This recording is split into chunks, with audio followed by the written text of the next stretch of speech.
बुलेटिनच्या सुरुवातीलाच महत्त्वाची बातमी आहे। पावसाळी अधिवेशनाचा आजचा दुसरा दिवस आहे। विधानसभेत आज सत्ताधारी पक्षाचा प्रस्ताव आहे। 57,000 कोटींच्या पुरवणी मागण्यांवर चर्चा होणार आहे। विरोधक सरकारला अर्थातच घेण्याच्या तयारीत दिसतात। विधानसभेच्या पायऱ्यांवर विरोधक आजही आंदोलन करतील असा एक अंदाज वर्तवण्यात येतोय।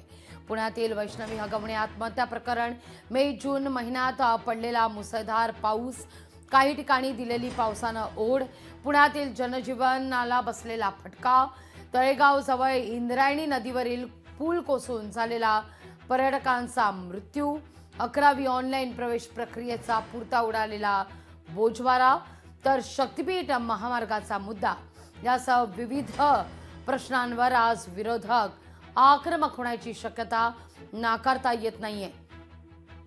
या सगळ्याविषयी अधिक माहिती घेण्याकरता थेट जाऊया आपले प्रतिनिधी स्वप्नील जाधव आपल्या सोबत जोडले गेलेले आहेत। स्वप्नील, आजचा दिवस सर्वार्थानं महत्त्वाचा आहे। मी पुढची सुद्धा एक बातमी घेते आणि त्यानंतर तुमच्याकडे येते, कारण पुढची बातमी सुद्धा नेमकी याच अनुषंगाने, या दोनही बातम्यांवर मला तुमच्याशी चर्चा करायची आहे। एक पुढची बातमी घेते आणि पुन्हा एकदा तुमच्याकडे येते, कारण महाविकास आघाडीची आज बैठक होणार आहे। आज सकाळी 10:15 वाजता आमदारांची ही बैठक असेल। विरोधी पक्षनेते अंबादास दानवेंच्या दालनात ही बैठक होणार आहे। पावसाळी अधिवेशनाच्या रणनीतीवर या बैठकीअंतर्गत विचारमंथन होईल।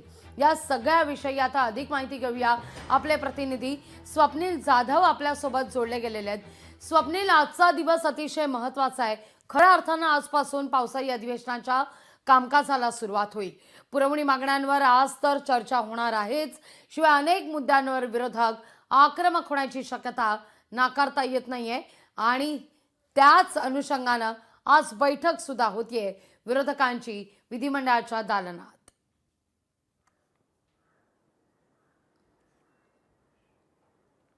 निश्चितच एकूण 57,000 कोटींच्या पुरवणी मागण्या ज्या आहेत त्या पटलावरती ठेवण्यात आलेल्या आहेत। त्यामुळे निवडणुकीच्या पार्श्वभूमीवरती या पुरवणी मागण्या ठेवण्यात आलेल्या आहेत का, या प्रकारे सुद्धा चर्चा आता सुरू झालेली आहे। आज दिवसभरामध्ये पुरवणी मागण्यांवरती सुद्धा चर्चा होणार आहे आणि जी बैठक होणार आहे एकूणच म्हणजे महाविकास आघाडीतील सर्व विरोधी आमदारांची ही बैठक सुद्धा फार महत्त्वाची असणार आहे। कारण आज दिवसभरातील अजेंडा रणनीती ही महाविकास आघाडीच्या आमदारांची, वरच्या आणि खालच्या दोन्ही सभागृहातील आमदारांची ही संयुक्त बैठक असणार आहे। या बैठकीमध्ये शक्तीपीठ महामार्ग, इंद्रायणी पूल दुर्घटना असेल, महिलावरती होणारे अत्याचार असतील, वैष्णवी हगवणे प्रकरण असेल, या प्रकरणामध्ये कशाप्रमाणे लागेबंदी जे आहेत ते सत्ताधाऱ्यांपर्यंत पोहोचले होते, या संदर्भातील सर्व जो उहापोह आहे जो आज पुन्हा सभागृहात मांडण्यात येणार आहे। त्याचप्रमाणे विद्यार्थ्यांसंदर्भात सुद्धा हा मोठा प्रश्न जो आहे तो ऑनलाईन प्रवेश संदर्भात निर्माण झालेला घोळ, यावरती सुद्धा चर्चा आज आणि लक्षवेधी दरम्यान या सभागृहात होणार आहे। दुसरा म्हणजे आणखी एक महत्त्वाचा मुद्दा आहे तो म्हणजे शक्तीपीठ महामार्ग।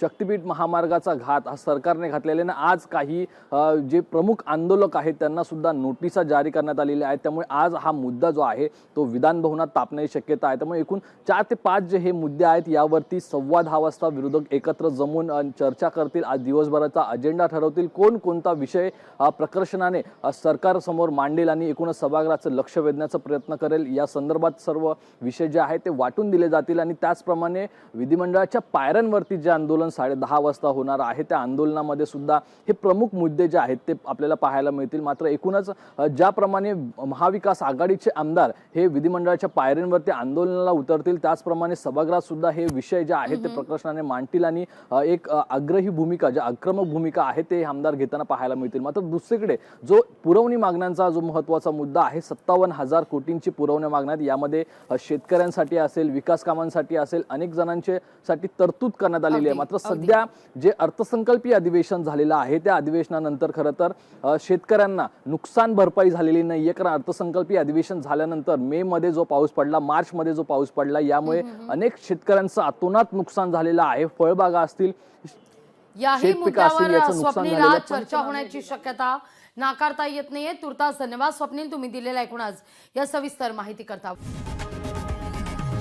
लोकशाही मराठी ऐका, पहा, जागरूक रहा।